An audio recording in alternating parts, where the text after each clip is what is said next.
Okay, I've got my lovely assistant here for our slip head movement.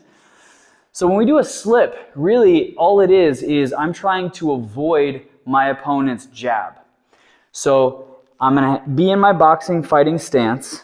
She's going to very slowly throw a jab at me, and all I'm doing is slipping my head to the side, as little movement as possible.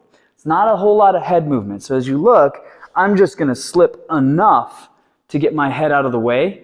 The more I move my head out of the way, the more I lose my body position.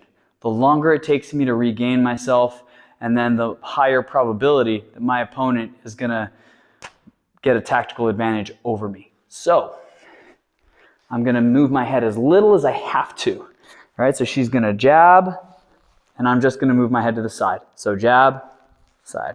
A little faster.